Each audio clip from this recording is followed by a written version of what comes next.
परिस्थिति गंभीर। केंद्रीय गृहमंत्री अमित शाहे मुख्यमंत्री भूपेन्द्र पटेल साथे टेलिफोनिक बातचीत करी। साबरमती नदी में रिवर क्रूज सेवा शुरू थई। केंद्रीय गृहमंत्री अमित शाह द्वारा virtually opening कराયું।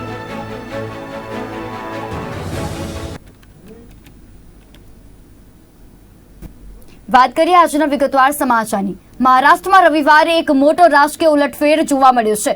एनसीपीना Ajit पवारे बपोरे शिवसेनानी Eknath Shinde सरकारमां deputy CM तरीके शपथ लीधा छे। तो शपथ लीधा पछी तरत ज ट्विटर प्रोफाइल बदलाई गई छे अने लख्युं छे महाराष्ट्રના डेप्यूटी सीएम। 18 વર્ષમાં મહારાષ્ટ્રમાં ત્રીજી વખત રાજકીય પરિસ્થિતિ બદલાઈ। સૌથી પહેલા દેવેન્દ્ર ફડણવીસ અને અજીત પવારે શપથ લીધી અને સરકાર બનાવી। પછી ઉદ્ધવ ઠાકરે મુખ્યમંત્રી બન્યા અને એનસીપી અને કોંગ્રેસે સમર્થન કર્યું। પછી એકનાથ શિંદે સરકાર બનાવી, ભાજપને સમર્થન કર્યું। ફડણવીસે ડેપ્યુટી સીએમ બની ગયા। હવે અજીત પવાર ફરી ભાજપ અને એકનાથ શિંદે જૂથ સાથે જોડાઈ ગયા। अजित पवार 8 धारासभ्यों छगन भुजबल, धनंजय मुंडे, अनिल पाटिल, दिलीप वलसे पाटिल, धर्मराव आत्राम, सुनील वलसाड, अदिति तटकरे અને હસન મુશરફ સાથે બપોરે 2 વાગે રાજભવન પહોંચ્યા હતા। 3 વાગ્યા સુધીમાં શિંદે અને ડેપ્યુટી સીએમ દેવેન્દ્ર ફડણવીસની હાજરીમાં દરેકને પદના શપથ લેવડાવવામાં આવ્યા હતા। સૂત્રોના જણાવ્યા અનુસાર અજીત સહિત બાકીના ધારાસભ્યો પટનામાં વિપક્ષી એકતાની બેઠકમાં સ્ટેજ વેચવા અને રાહુલ ગાંધીને સહકાર આપવાના શરદ પવારના એકપક્ષી નિર્ણયથી નારાજ હતા। મહારાષ્ટ્રમાં આવતા વર્ષે ઓક્ટોબરમાં વિધાનસભાની ચૂંટણી યોજાવાની છે। આના થોડા મહિના પછી સામાન્ય ચૂંટણી છે। અજીત સાથે જોડાયા બાદ એકનાથ શિંદેએ કહ્યું કે અમે વિધાનસભા અને લોકસભા પહેલા કરતા વધુ સીટો જીતીશું। અજીત પવારે રવિવારે મુંબઈમાં તેમના સત્તાવાર નિવાસસ્થાને પાર્ટીના કેટલાક નેતાઓ અને ધારાસભ્યો સાથે બેઠક યોજી હતી, જેમાં પાર્ટીના કાર્યકારી અધ્યક્ષ સુપ્રિયા સુલે હાજર રહ્યા હતા। અજીત પવાર રાજભવન પહોંચ્યા ત્યારે એનસીપી ચીફ શરદ પવાર પુણેમાં હતા। તેમણે ધારાસભ્યોની બેઠકની જાણ નહોતી। બાદમાં જ્યારે તેમને આ વિશે ખબર પડી તો તેમણે કહ્યું કે અજીત પવાર વિપક્ષના નેતા છે, તેથી તેમને ધારાસભ્યોની બેઠક બોલાવવાનો અધિકાર છે। રાજ્યમાં વરસાદનો માહોલ સર્જાયો છે, ત્યારે એક દિવસના વિરામ બાદ અમરેલીમાં 20 કલાકના વિરામ બાદ ધારી પંથકમાં ફરી વરસાદ શરૂ થયો છે, જ્યાં સવારથી વાદળછાયા વાતાવરણ બાદ ચાલુ થઈ ગયો છે। ત્યારે શહેર તેમજ ખીચા, ડાંગાવદર સહિતના ગ્રામ્ય વિસ્તારોમાં વરસાદ જોવા મળી રહ્યો છે। તો રાજકોટના ધોરાજીમાં એક દિવસના વિરામ બાદ ફરી વરસાદ પડી રહ્યો છે, જેમાં ધોરાજીના મુખ્ય રસ્તાઓ પાણી થઈ ગયા છે।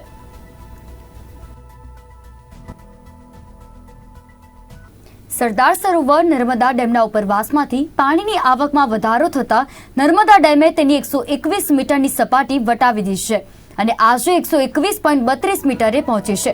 નર્મદા ડેમની જળ સપાટીમાં 24 કલાકમાં 32 સેમીનો વધારો થયો છે।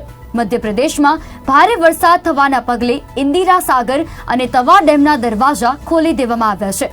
ત્યારે નર્મદા ડેમના ઉપરવાસમાંથી 50,000 ક્યુસેક પરથી વધુ પાણીની આવક થઈ રહી છે, તેમજ કેચમેન્ટ વિસ્તારમાં પણ વરસાદ પડી રહ્યો છે, જેના કારણે ડેમ સપાટીમાં દર કલાકે વધારો થઈ રહ્યો છે। આજે સરદાર સરોવર નર્મદા ડેમની જળ સપાટી 121.32 મીટરે પહોંચી છે। આવનારા દિવસોમાં ગુજરાતને સિંચાઈ અને પીવાના પાણીની કોઈ સમસ્યા નહીં રહે। અત્રે ઉલ્લેખનીય છે કે નર્મદા ડેમની ઊંચાઈ 121.92 મીટર છે અને ત્યારબાદ ગેટ બેસાડવામાં આવ્યા છે। નર્મદાનું પાણી ડેમના દરવાજાને લગોલગ આવી ચૂક્યું છે। 2014 પહેલા જ્યારે દરવાજા ન આવતા હતા ત્યારે નર્મદા ડેમ ઓવરફ્લો જોવા મળતો હતો। નર્મદા ડેમ પર 30 ગેટ મૂકવામાં આવ્યા છે। ચાલુ વર્ષે પણ નર્મદા ડેમ તેની મહત્તમ સપાટીએ પહોંચે તેવી શક્યતાઓ દેખાઈ રહી છે, પરંતુ જો આ ગેટ મૂકવામાં ન આવ્યા હોત તો આજે નર્મદા ડેમ ઓવરફ્લો થઈ ચૂક્યો હોત।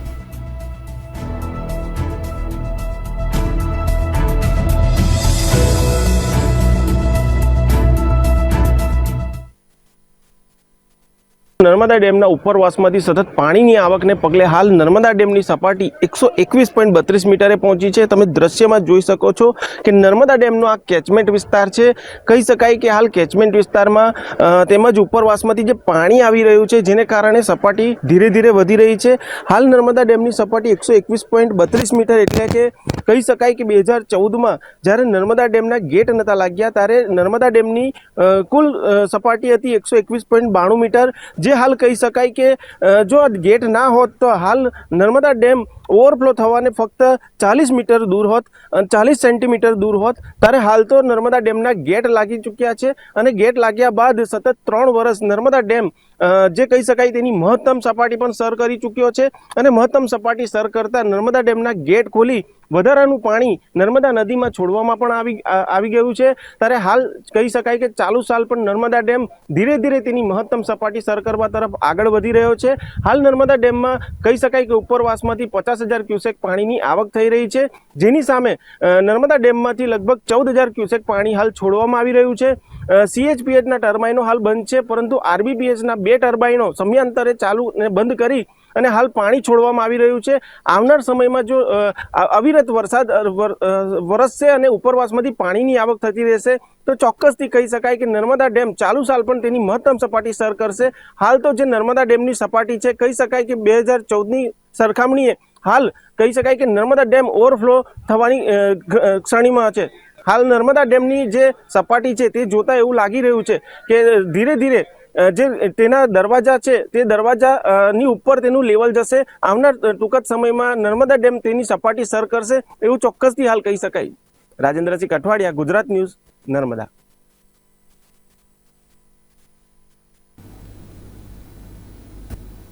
રાજ્યમાં છેલ્લા થોડા દિવસોથી ધોધમાર વરસાદ જોવા મળ્યો હતો, ત્યારે ભાવનગર જિલ્લાના મહુવા તાલુકાનું રાતોલ ગામ સંપર્ક વિહોણું બન્યું છે. જ્યાં ગામમાંથી પસાર થતી નેવડી નદીમાં ઘોડાપુર આવતા ગામ સંપર્ક વિહોણું બન્યું હોવાનું સામે આવ્યું છે.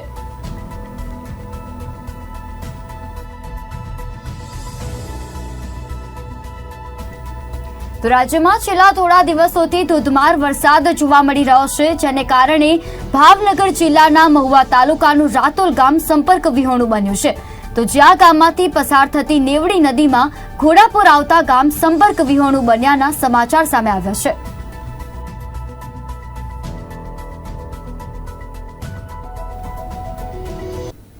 હાલમાં ચોમાસાની સિઝન ચાલી રહી છે, ત્યારે મગર રહેણાંક વિસ્તારમાં આવતા હોય છે.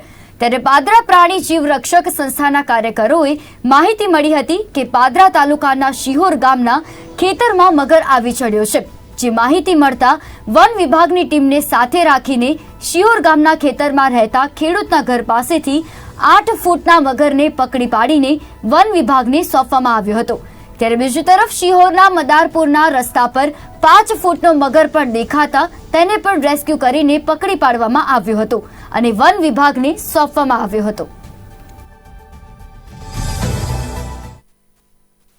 ગત રાત અમને શિહોર ગામથી કોલ આવ્યો હતો અમારા હેલ્પલાઇન નંબર પર કે એક મગર 7 થી 8 ફૂટનો અમારા ખેતરમાં આવી ચડેલ છે ઘર પાસે. તો અમે વન વિભાગની ટીમ તથા અમારી સંસ્થાની ટીમ ત્યાં પહોંચીને એ મગરને સહી સલામત રેસ્ક્યુ કરી લીધો છે. ત્યારબાદ અમે રિટર્ન વર્તી કરીએ શિહોરથી મદાપુર જે રોડ છે એ રોડ ઉપર એક મગર હતો 5 ફૂટનો, એ પણ રેસ્ક્યુ કરીને અમે લોકોએ પાદરા વન વિભાગ લઈ આવેલ છે. મુખ્ય કારણ એ કે વરસાદ પડતો હોય ત્યારે નવું પાણી આવતું હોય, જ્યારે આજે 8 મહિના જે હોય છે એ એકને એક સ્થિર પાણી રહેતું હોય છે, જે ગંદુ પાણી હોય છે એવું બધું હોય છે તેની અંદર રહેતો હોય મોસ્ટ ઓફલી મગર. પણ જ્યારે વરસાદનું પાણી નવું પાણી આવે ત્યારે મગર એનો રહેણાંક બી બદલતો હોય. બીજું કે કદાચ કોઈ ટેરેટરી નક્કી કરી હોય એ ટેરેટરી ના છોડવા માટે એ ત્યાં આગળ રોકાતો હોય, તો કોઈને જોવા ના મળ્યું પણ આવા સમયે જોવા મળી જાય તો તાત્કાલિક ધ્યાન કરતા હોય એમને અને જવાબ આપતા હોય એમને કે ભાઈ જલ્દી આવી જાઓ, મગર પકડી લો.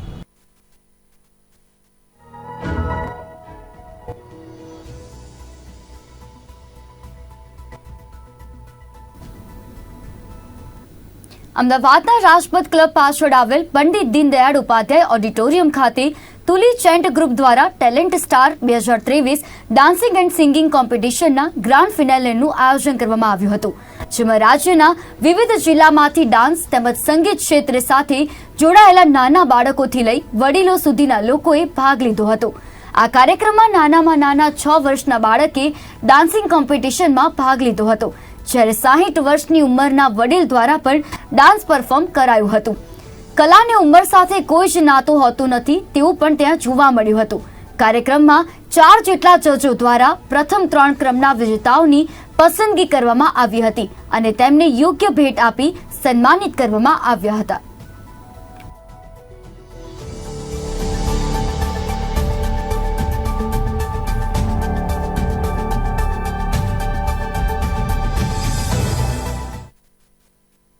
ये हम गुजरात का सबसे बड़ा टैलेंट हंट लेके आए हैं सिंगिंग और डांसिंग का, जिसमें गुजरात भर से पार्टिसिपेशंस आए हैं, अरवली, जूनागढ़, जामनगर, राजकोट, सूरत, बड़ौदा, अहमदाबाद, हर जगह से। एंड इसमें कैश प्राइजेस हैं जो कि अगर कोई आर्टिस्ट है तो उसको मदद करेगा कि अपने ही हुनर को वो आगे ले जाए, बिकॉज ज़्यादातर प्राइजेस जो होते हैं ना कुछ भी वाउचर्स हो जाते हैं तो उसको हेल्प नहीं कर पाता। So we are providing cash prize and also a big platform जो कि टेलीविजन पे भी ब्रॉडकास्ट होगा।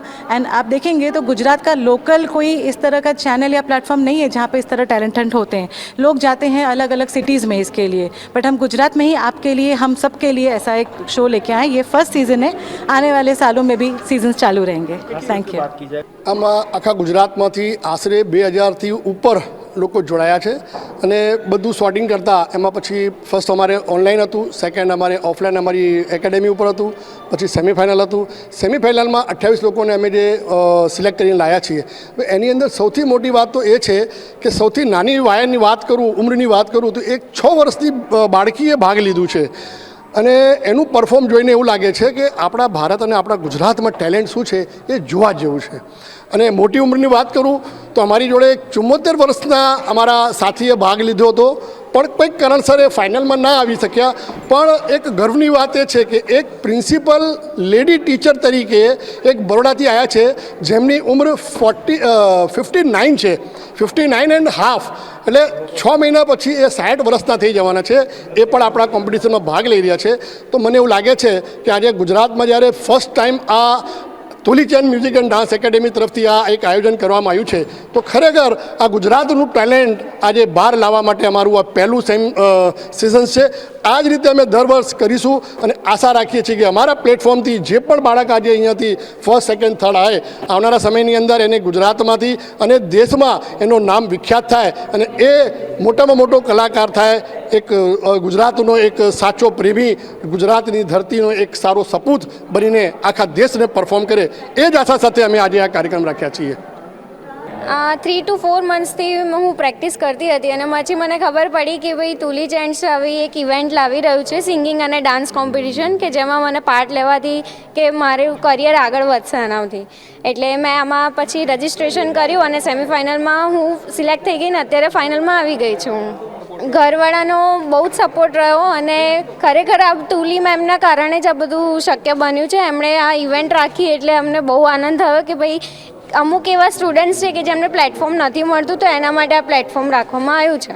ક્લાસિકલ ડાન્સથી હું આગળ વધી છું ભરતનાટ્યમ ઉપર।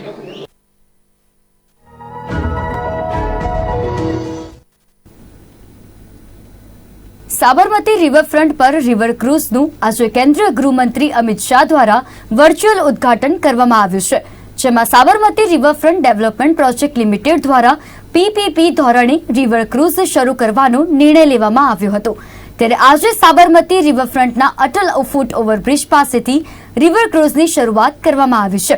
નદીમાં શરૂ કરવામાં આવેલી રિવર ક્રૂઝ આગામી 10 જુલાઈથી લોકો માટે ખુલ્લી મૂકવામાં આવશે। ફ્લોટિંગ રેસ્ટોરન્ટ ક્રૂઝમાં ઉપર અને નીચે એમ 2 જગ્યાએ લોકો બેસીને ક્રૂઝની મજા માણી શકશે।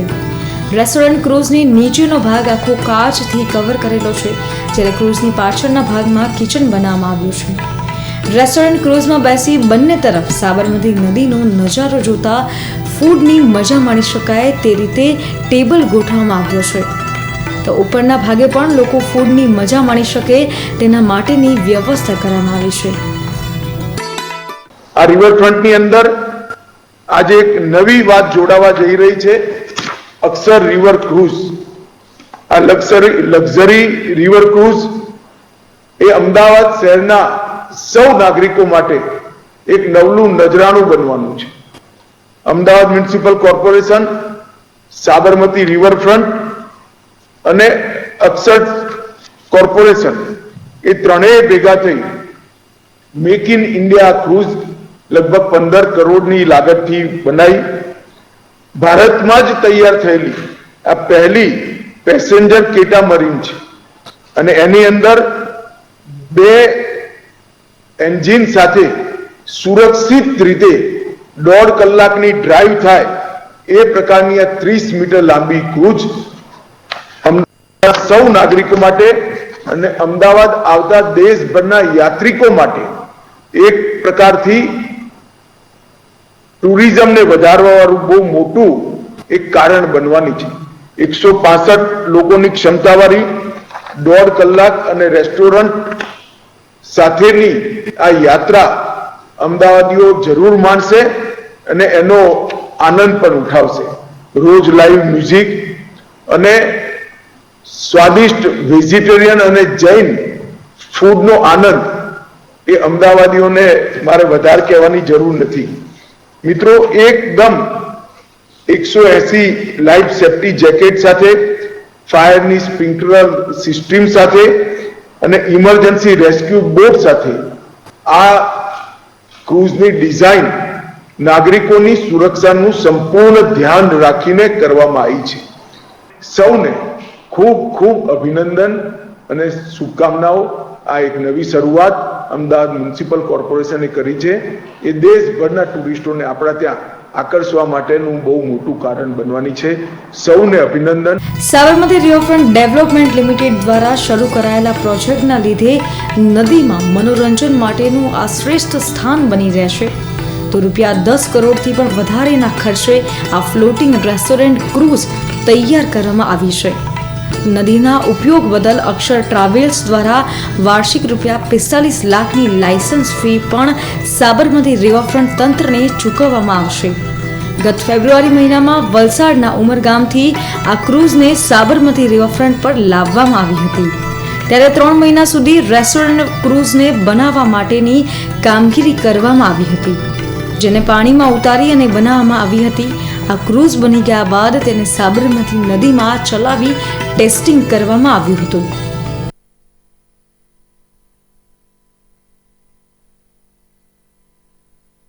સુરતની નવી સિવિલના તબીબોએ ગુલિયન બેરે સિન્ડ્રોમથી પીડાતા અમરોલીના 15 વર્ષીય વિરલ પ્રજાપતિને 29 દિવસ વેન્ટિલેટર પર સારવાર આપી તેના જન્મદિવસે મોતના મુખમાંથી ઉગારી અને તેને નવું જીવન આપ્યું છે.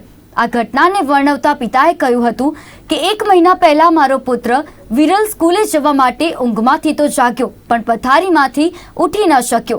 હાથ પગમાં નબળાઈ અનુભવવાની સાથે જ બંને પગ નિષ્ક્રિય થઈ ગયા, એટલે તાત્કાલિક સારવાર માટે ખાનગી હોસ્પિટલ લઈ ગયા, જ્યાં તેને ગુલિયન બેરે સિન્ડ્રોમની બીમારી થઈ હોવાની જાણ થતાં જ પગ તળિયેથી જમીન સરકી ગઈ હોય તેવું લાગ્યું હતું. ખાનગી હોસ્પિટલમાં બીમારીથી સારવાર માટેના અંદાજે 5 થી 8 લાખના મોટા ખર્ચની પણ ચિંતા હતી, એટલે અંતે સારવાર માટે વિરલને નવી સિવિલમાં દાખલ કરતા તબીબોએ મારા દીકરાને નવજીવન આપ્યું છે. વધુમાં કહ્યું કે મારા દીકરાનો આજે જન્મદિવસ છે. નર્સ અરુણાબેન પટેલ અને નીતાબેન સહિતનાએ વોર્ડમાં જન્મદિવસની ઉજવણી કરી છે. શરૂઆતમાં આપણે પ્રાઇવેટમાં ગયા હતા, રિપોર્ટ કરાવ્યા, જીબીએસ આવ્યું, તો એ બીમારીનો ખર્ચો મોટો હોવાને કારણે પછી સિવિલમાં દાખલ થયા. કોઈ ખર્ચો નહીં, અમુકમાં ઘણી રાહત આપી, ડૉક્ટરોએ સારી સેવા કરી, સ્ટાફ પણ સારો છે અને સ્ટાફે જો કે સારી છોકરાની બર્થડે ઉજવી અને બર્થડેના દિવસે जीवनदान આપ્યું, એ મારી માટે મહત્વનું છે. हमारे यहाँ एक पेशेंट विरल प्रजापति जो अमरोली साइड पे रहता है, वो एडमिट हुआ था. 15 साल का बच्चा है वो, और उसको गुलेन बाली सिंड्रोम करके उसकी डायग्नोसिस हुई थी, जो कि एक ऑटो इम्यून डिसीज है, जिसके तहत उसकी जो नर्व्स हैं वो काफ़ी कमज़ोर हो जाती है, और इस में जो ट्रीटमेंट चलता है उसमें इंजेक्शन देने पड़ते हैं, और पेशेंट वैसे भी वेंटिलेटर के ऊपर था, तो एक इंजेक्शन 10-10 हज़ार का पड़ता है, उसको 50 इंजेक्शन तक देने पड़ जाते हैं. प्राइवेट में यदि इसका ट्रीटमेंट करने जाओ तो 20 से 25 लाख लग जाता है, पर हमारे यहाँ इसका फ्री में इलाज हुआ है, और ये अभी काफ़ी अच्छी हालत में हो गया है, बहुत रिकवरी आ गई है. और ये हमारे यहाँ न्यूरोलॉजी डिपार्टमेंट में एडमिटेड था, डॉक्टर परेश झांझमेरा के अंडर, और वो बहुत पेशेंट और उसके रिलेटिव काफ़ी थैंकफुल है उसके ट्रीटमेंट से, और बहुत संतोष फील कर रहे हैं. મહેસાણા દૂધસાગર ડેરીની આજે 63મી અને રિસર્ચ એન્ડ ડેવલપમેન્ટ એસોસિએશનની 56મી વાર્ષિક સાધારણ સભા દૂધસાગર ડેરી હોલ ખાતે યોજવામાં આવી હતી. દૂધસાગર ડેરીના હાલના સત્તાધીશો સામે સુષુપ્ત અવસ્થામાં ચાલતા વિરોધના પગલે પોલીસ બંદોબસ્ત વચ્ચે સાધારણ સભા યોજવામાં આવી હતી.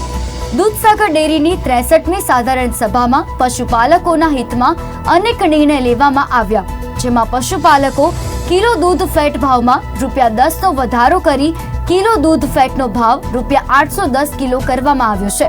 તેમજ રેકોર્ડ બ્રેક 375 કરોડ રૂપિયા વાર્ષિક નફો પશુપાલકોને વહેંચવાની જાહેરાત કરવામાં આવી છે. તેમજ દૂધસાગર ડેરીનું દૂધ ઉત્પાદન રોજિંદુ 50 લાખ લીટર કરવાનું લક્ષ્યાંક જાહેર કરાયો છે. વળી ડેરીનું ટર્નઓવર 5000 કરોડથી વધારી આ વર્ષે 6000 કરોડ પહોંચાડ્યું છે અને ડેરીનું હવે વધુ ટર્નઓવર 8500 કરોડ લક્ષ્યાંક પાર કરવાની જાહેરાત દૂધસાગર ડેરી ચેરમેન દ્વારા કરવામાં આવી છે.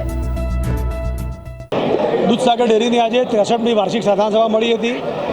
એની અંદર દૂધનો ભાવ વધારો જે દર વર્ષે ચૂકવાય છે એ આટલા વર્ષોના ઇતિહાસ પછી ગયા વર્ષે અમે 321 કરોડ રૂપિયા વધારો આપ્યો હતો. આ વખતે એ રેકોર્ડ તોડીને 375 કરોડ રૂપિયાનો ભાવ વધારો પશુપાલકો માટે જાહેર કર્યો છે. સાથે સાથે સભાસદની જે અમારી વીમા યોજના છે એની અંદર કોઈ સભાસદ અકસ્માતે મૃત્યુ પામે તો પહેલાં એને 35,000નું કવર મળતું હતું. એ આખા નિયામક મંડળે અને સાધારણ સભાએ નક્કી કર્યા પ્રમાણે હવે એનું કવર 1 લાખ રૂપિયા કરીએ છીએ. અકસ્માતે કોઈ સભાસદ મૃત્યુ પામે તો એની અંદર 1 લાખ રૂપિયા મળતા હતા એ હવે 2 લાખ રૂપિયા આપવાનો નિર્ણય કરીએ છીએ. ડિવિડન્ડ પણ બધી મંડળીઓને 10% આપવાનો નિર્ણય કરીએ છીએ. સાથે સાથે દૂધનો ભાવ જે 800 રૂપિયા હતો એ 810 રૂપિયા કરવાનો નિર્ણય પણ કરીએ છીએ.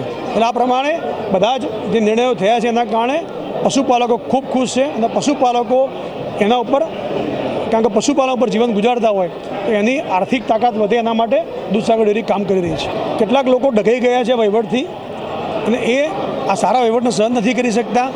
એટલા માટે આ વહીવટને બદનામ કરવાનું કાવતરું એ લોકો કરી રહ્યા છે. મેં આજની સાધારણ સભામાં જાહેરાત કરી છે કે બધા જ પશુપાલકો કોઈપણ મંડળીનો પ્રતિનિધિ સોશિયલ મીડિયામાં આવતી કોઈપણ વાત લઈ અને ડેરીમાં આવે અને એ જે પણ આક્ષેપ થયા હોય એની ફાઇલ એ શાંતિથી બેસીને જોઈ શકે છે જેથી કરીને સંતોષ થાય એને.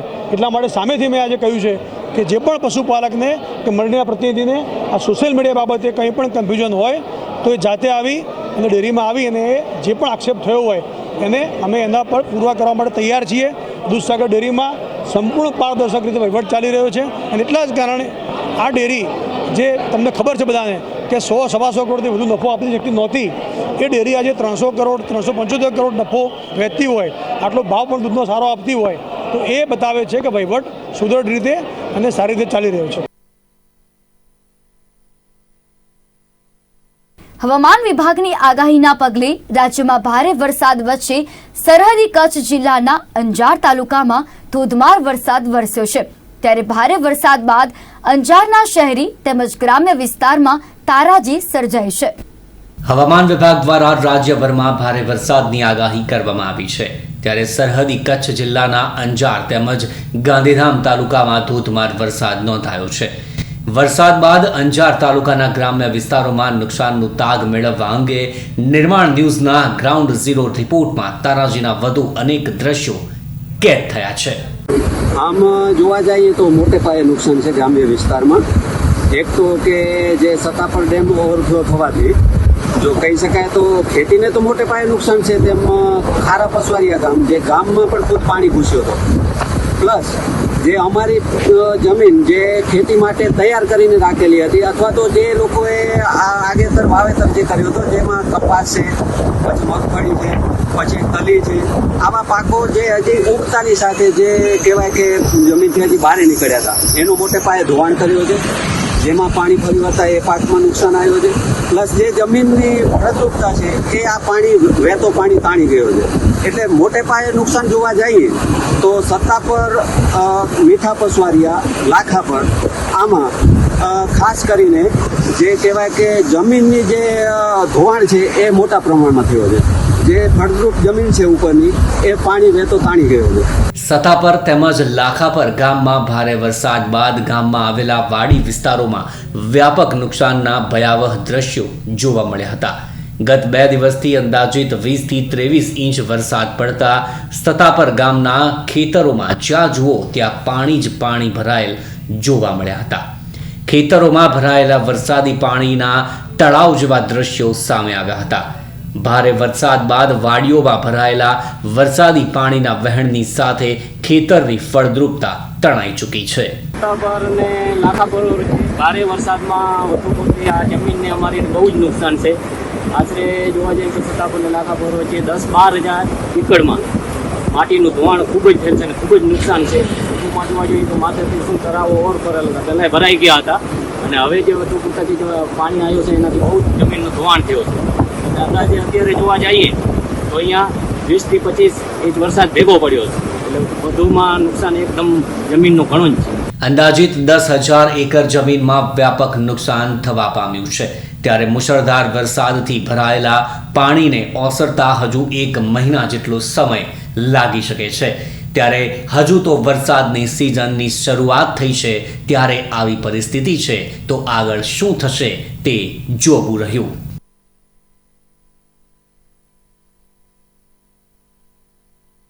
તો આ હતા અત્યાર સુધીના સમાચાર. વધુ સમાચાર માટે જોતા રહો ગુજરાત ન્યૂઝ, સત્યની સાથે. નમસ્કાર.